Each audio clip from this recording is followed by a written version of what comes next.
determined by you recognizing what dwells on the inside of you.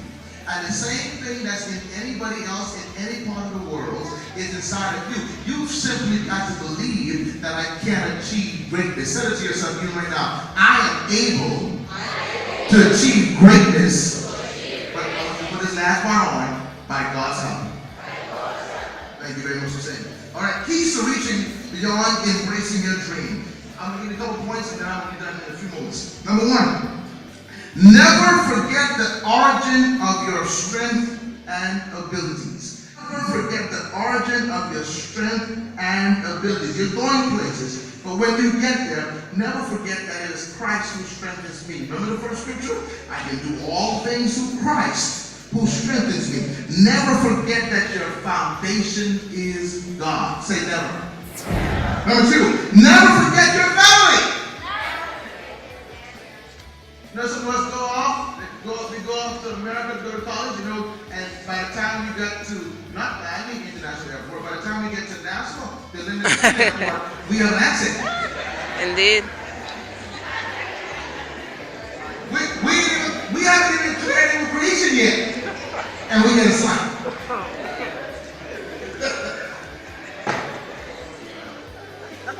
I don't know how to fare in college, and somebody asked one day, because they thought he went to the college in the States. They said, which university in America you been to? You don't believe the answer. The guy never been on a plane in his life. Wow. That was just from watching BT.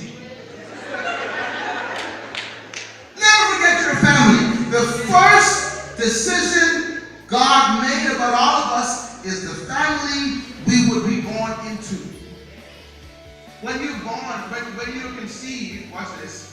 When you're conceived, doctors can't even determine your sex. Sex identification comes a little longer in the process. The first decision made about us is the family we will be born into. We are spirit. We are spirit with a soul in a body.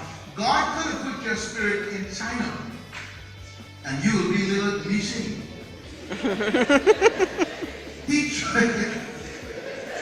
He chose to put you in Baytown, in the Grove, in Angiston, in Cat Island, in Andes, wherever your spirit showed up. God made that determination that that's the family and that's the country that He wants to be born into. Never forget your family.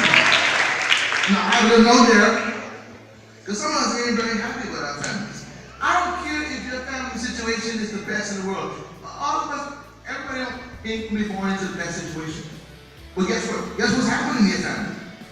Home base is our training ground, whether it's sound or problematic. It prepares us for our assignment in life. Trials don't only strengthen us, but they produce passion. When you look at your family, you be like, I'm going through, look at me. When you're in your family circumstances, you be like, well, I wish I was living where that's happening. I wish I was over there. Don't do that. Because you've sunk God's decision. Even if the situation is painful, allow the pain to produce passion that you create a better life for yourself, and then look back and grab your family's hands and bring them up to you. That's good.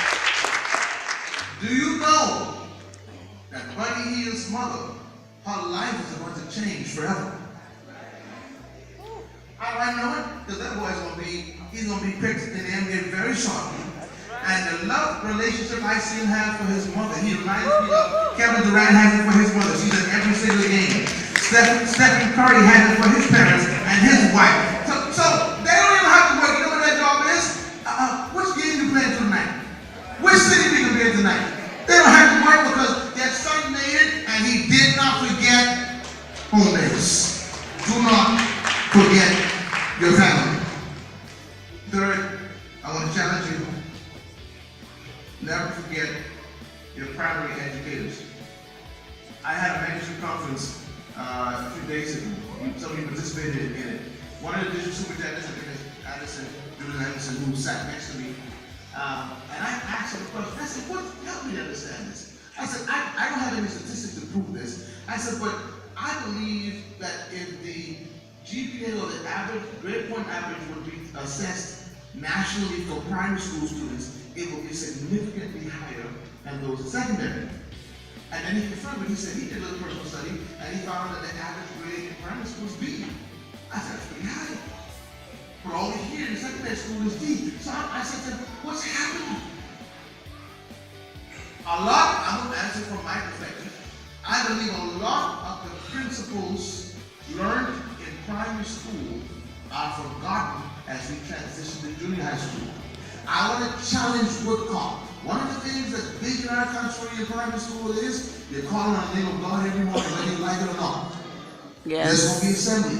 Yes. There's going to be devotion. There's going to be prayer. You are being taught to respect the foundation of God. Never forget it. Look at your neighbor and say, never forget it. Never forget it. Your primary educators are